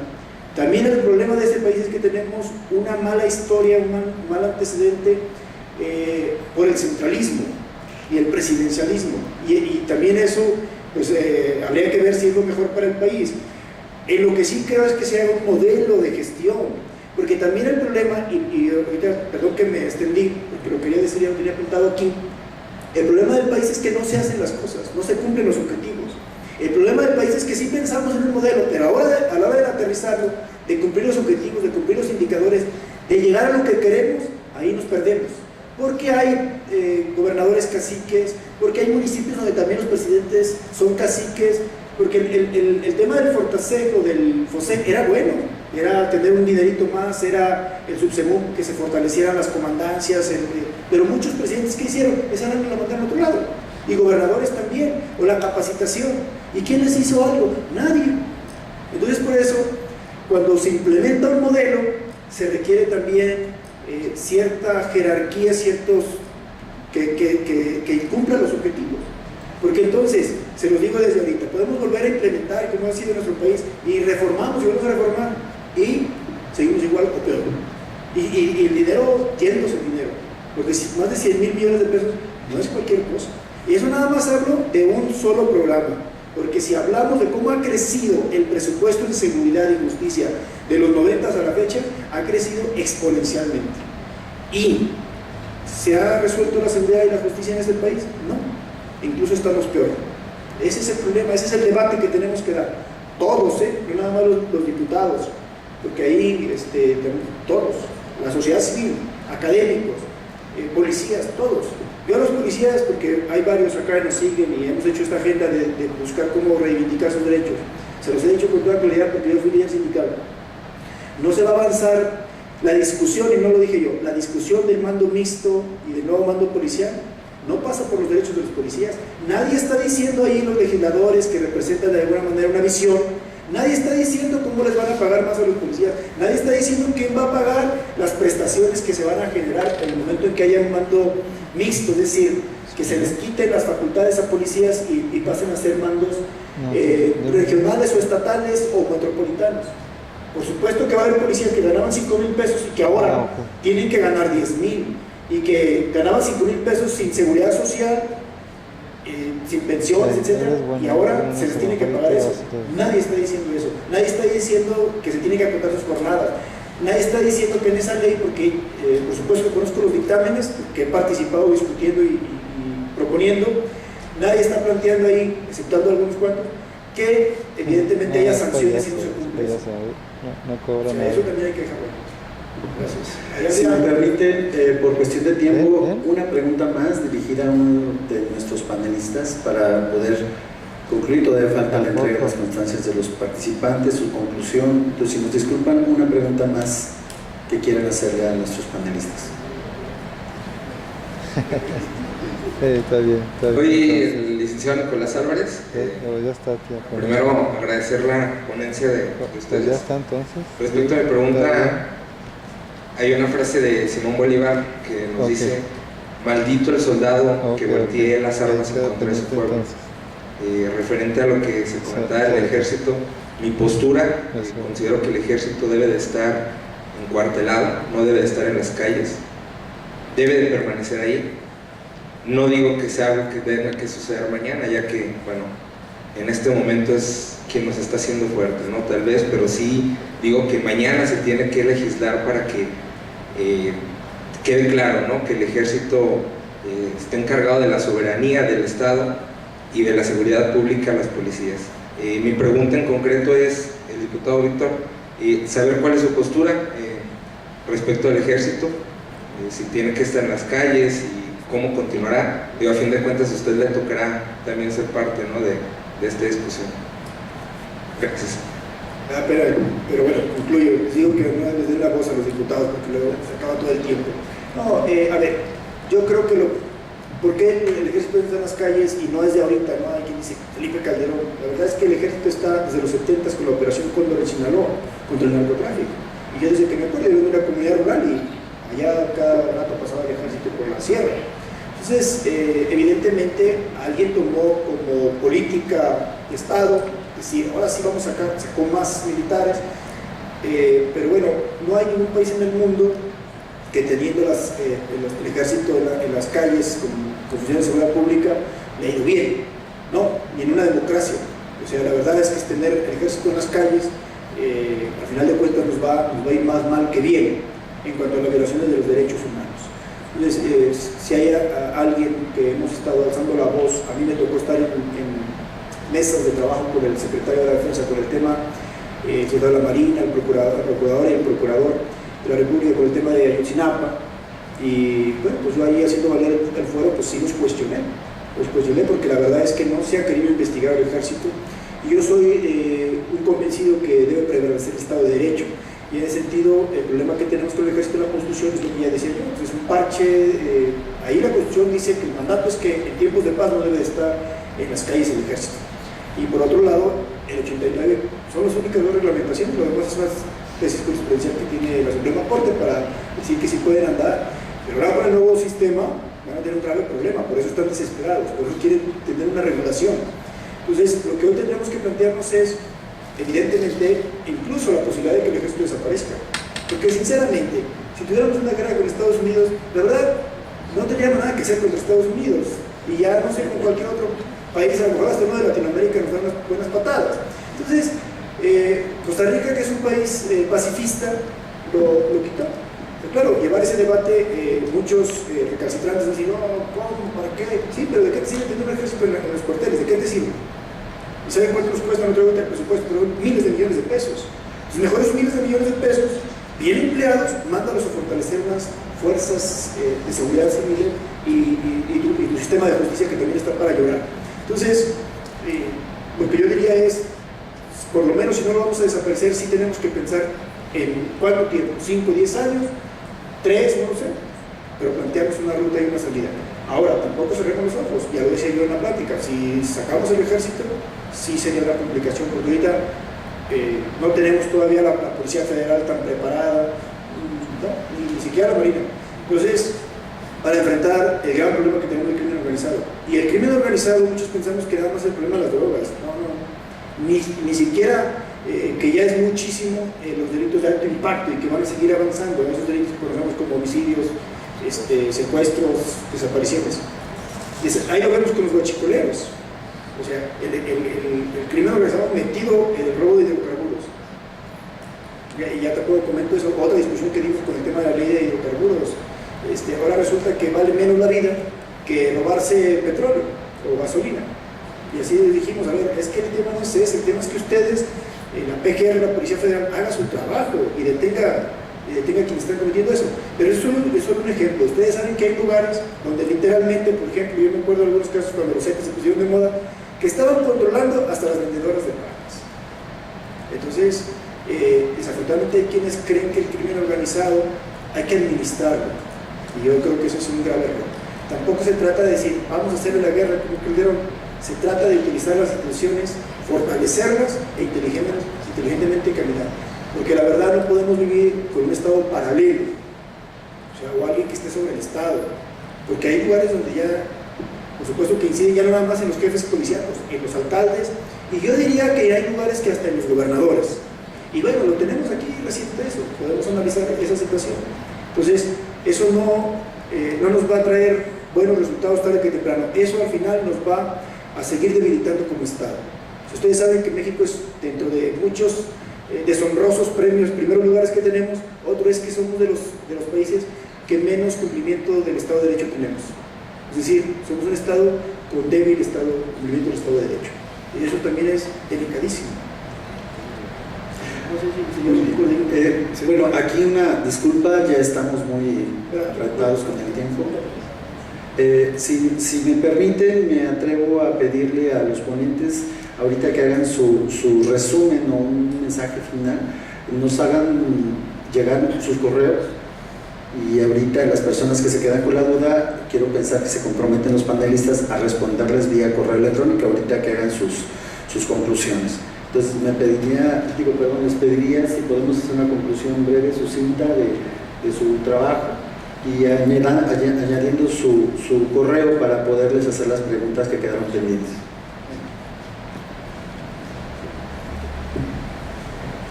Bueno, muchas gracias nuevamente. Para concluir, creo que de parte de mis compañeros y colegas se expuso la parte jurídica, se expuso también hasta inclusive la parte social, y fue parte de lo que nos pusimos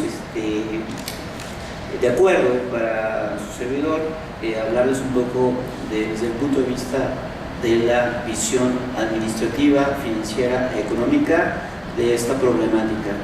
Y yo quisiera cerrar, para los que nos gusta también este tipo de temas de administración, finanzas, etcétera, una de las definiciones de administración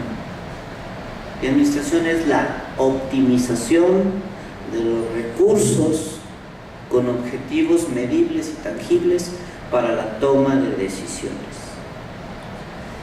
Eso es algo que creo que en este tipo de temas debemos, aleatoriamente a toda esta problemática, este contexto que de manera muy interesante me antecedieron y acompañaron mis colegas, creo que parte de la solución es, les insisto, qué hacer con nuestros recursos, y también lo digo en tono de broma: Pemex, no te acabes, porque ahorita tenemos dinero, los recursos los malgastamos, no los robamos, se los roban. Entonces espérense que el petróleo deje de valer, espérense que se nos acabe el petróleo, que es nuestro 56% de nuestro PIB nacional, y además tenemos pasivos muy importantes que llevan el 90% de nuestros pasivos laborales están en los fondos de pensiones de los más de 102 subsistemas que tiene este país. O sea, en otras palabras, estamos endeudados y no estamos administrando bien. Entonces, no me interesa qué partido político llegue, no me interesa si es candidato independiente, el que sea el administrador, según el artículo 80 constitucional, es el administrador general de México S.A.D.C.B. Muchas gracias. Maestro. Están muy cansados, les agradezco de veras de corazón que me hayan acompañado, que se haya despertado el interés, la inquietud, y como siempre invitarlos a que no bajemos los brazos, que el país parece ser como que se está cayendo en pedazos, pero el país es fuerte, los mexicanos somos fuertes, pero tampoco podemos darnos el plazo de esperarnos toda una vida, ¿no? Otra generación. Hay que trabajar desde ahora, hay que luchar porque hay un modelo importante de nuevo modelo policial, de seguridad, un modelo de seguridad, y por supuesto para que impacte positivamente en el nuevo sistema que estamos discutiendo, que estamos implementando de justicia. Eso es fundamental. Entonces yo los invito a eso, a que desde su trinchera, abogados, activistas, ciudadanos, todos los que estamos aquí, empujemos porque también ser inepto en un cargo también es corrupción. Entonces todos tenemos que señalar al corrupto y empujar para que se profesionalice el modelo de seguridad, es decir, haya un verdadero modelo de gestión con indicadores. Ayer, por ejemplo, escuchaba al doctor Martín de la Torre y decía él, se hacía varias preguntas, ¿no? Y yo hoy también quisiera hacer algunas preguntas, decía, ¿cómo? ¿Qué tipo de policía queremos? Entonces, repensar el tipo de policía que queremos. Por supuesto que sabemos que todos queremos vivir en una sociedad con paz, con orden social, y en ese sentido tendríamos que decir, ¿queremos una policía de esta manera? Ok, ¿cómo lo vamos a lograr? Y eso implicaría no nada más en las reformas, sino establecer los modelos de gestión con capacitación, con recursos humanos, con recursos materiales, con el tema de prestaciones, etc. Entonces, y los tiempos, ¿y cuándo? ¿Cuánto nos va a costar esto? Porque hoy la realidad, y con eso concluyo, que tenemos en el país es que estamos desperdiciando el recurso humano, la capacitación. Y, por ejemplo, la ONU, decía mi maestro, el doctor Pablo Marcos Bolesnik, decía que el patrimonio de un país no nada más es lo que conocemos como su patrimonio histórico o arquitectónico, etc., sino también hay un patrimonio del conocimiento, patrimonio cultural. Y entonces, todos esos policías, ministerios públicos y peritos que tienen 10, 20 años, 15, etcétera, 20 y tantos, que traen toda una experiencia y que hoy los mandan a la calle sin más, estamos echando a perder todo ese patrimonio. Entonces, ese es el tema, también es un patrimonio de un país. ¿Y cuántos miles de policías han salido? Y los menos culpables aquí, pues si se pierde una guerra, tratando de hacer una metáfora con el ejército, ¿quién sería el culpable? ¿El soldado o el general? ¿Ya? Entonces, igual acá. El policía es el menos culpable. El culpable de todo esto, que incluso se corrompan, etcétera, es el sistema y quienes han dirigido el sistema y quienes han implementado las políticas públicas de seguridad y de justicia. Ahí tenemos el problema. Pues hoy lo que tenemos que hacer es rediseñar las políticas públicas para cambiar y empezar por un nuevo modelo. Si no, yo se los auguro desde ahorita, recursos y más recursos vendrán, reformas y más reformas, porque ahorita ya empezó la tentación de volver a reformar el Código Nacional de Procedimientos con el tema de los juicios orales y no sé qué otras leyes. No, ya no se trata de reforma, se trata de implementación. Entonces, podemos estar reformando y buscando una cosa y buscando otra, pero el problema es que no estamos haciéndolo bien, y de ahí empujarlo. O sea, sí será un fracaso si no establecemos un nuevo modelo, poniendo al centro al ser humano. Gracias. Doctor Escamilla, si me pudiera facilitar su correo para que le hagan llegar las preguntas. Perdón por la omisión, sí, mire, me puedes escribir a José-Escami, abreviado Escamilla, Escami, mi latina, @hotmail.com, y estoy muy a sus órdenes. También me pueden encontrar en las redes sociales como Dr. José Manuel Escamilla Jaime, y bueno, ahí podemos estar en contacto de manera permanente. Nuevamente, muchas gracias. En Facebook como Dr. José Manuel Escamilla Jaime y en Twitter como JM Escamilla. Gracias. Maestro Víctor. Bueno, yo estoy siempre a la orden de ustedes, ya saben que me pueden contactar en las redes sociales, si no aquí está Chuy y se acercan y ahí tengo una tarjeta con todos mis datos, celular o lo que sea, y ya saben que muchos de ustedes estoy tenemos en comunicación, pero como siempre me pongo a la orden, incluso para alguna propuesta, alguna discusión, algún análisis para llevar a la Cámara. Muchas de las cosas que me dicen los ciudadanos las retomo y las llevamos para allá, porque las mejores ideas son quienes viven el día a día. Muchas gracias a todos. Gracias. Doctora, su conclusión, su correo, por favor. Yo tendría una conclusión muy breve. Yo creo que ya el tiempo de seguir abonando a la construcción normativa y a generar más normas y más normas derivadas de las normas considero que debemos superarlo. Creo que ahora es el momento mejor de revisar desde la problemática real estas situaciones y entonces generar acciones, programas que nos permitan a nosotros ver una eficacia en las normas que hemos construido, porque ese es el problema ahora. Tenemos muchas cosas legales, pero ya no son legítimas. La sociedad no estamos legitimando muchas de las cuestiones de la propuesta normativa.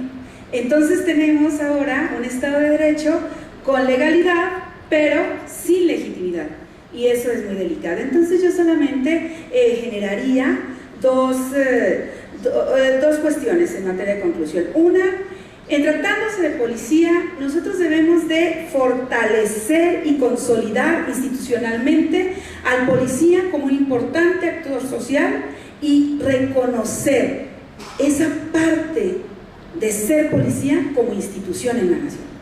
Si nosotros no empezamos reconociendo, jamás vamos a pasar a la fortalecimiento y a la consolidación.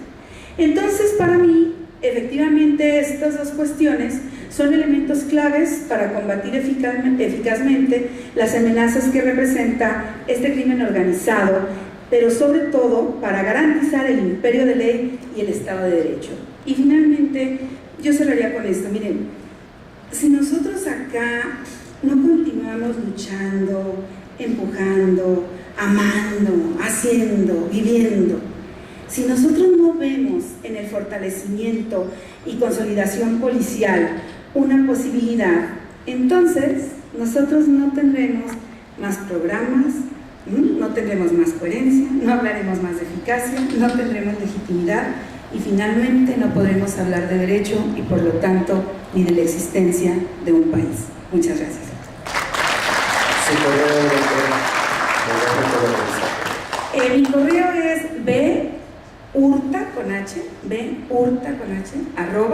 @hotmail.com y en las redes sociales en Facebook me encuentran como a Verónica Hurtado. Está una foto mía adentro de la cabeza de un dinosaurio, nada que ver con el desarrollo político nacional, nada que ver.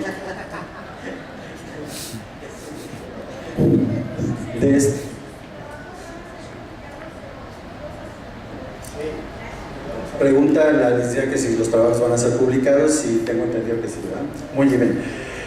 Al inicio de esta mesa, el maestro, les digo que no dice doctor, maestro, casi no, doctorante, Víctor Manuel hacía una pregunta y dijo, pues ojalá en esta mesa o en este espacio nos llevemos algo importante. En este recinto tan importante hubo una persona que dijo unas palabras que trascendieron la historia. Él decía, ser joven y no ser revolucionario es una contradicción hasta biológica. Cuando hablamos una vez con la esposa del doctor Salvador Allende, porque él era médico, le preguntábamos, bueno, ¿qué quiso decir esto del doctor Salvador Allende? Ser joven y no ser revolucionario. Entonces ella decía, si tú ves una foto cuando tenías 5 años, una cuando tenías 10, 15 o 20, te vas a dar cuenta que el cuerpo va madurando, que el cuerpo va creciendo. Y él decía que si el cuerpo va creciendo, la mente debe de ir creciendo paralelamente a este crecimiento del cuerpo. Y no crecer paralelamente mental y corporalmente es una contradicción. Creo que hoy, el día de hoy, nos vamos congruentes, el cuerpo maduró hoy más, pero la mente también. Muchas gracias por su asistencia.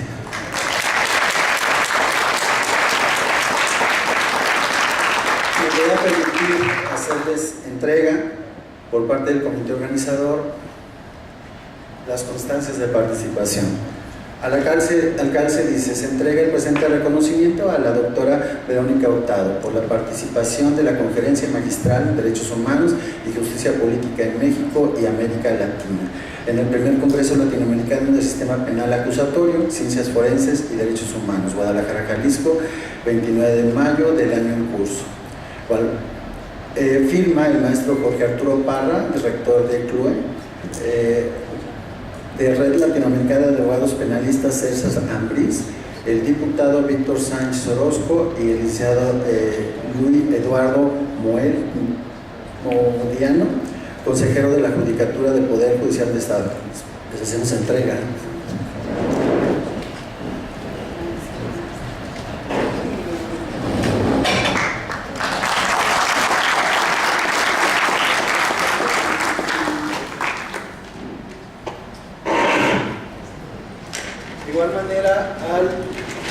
doctor José Manuel Escamilla Caña. Doctor.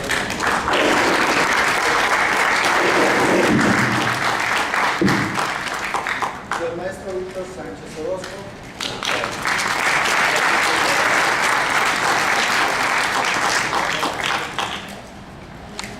Muchas gracias, buenas tardes.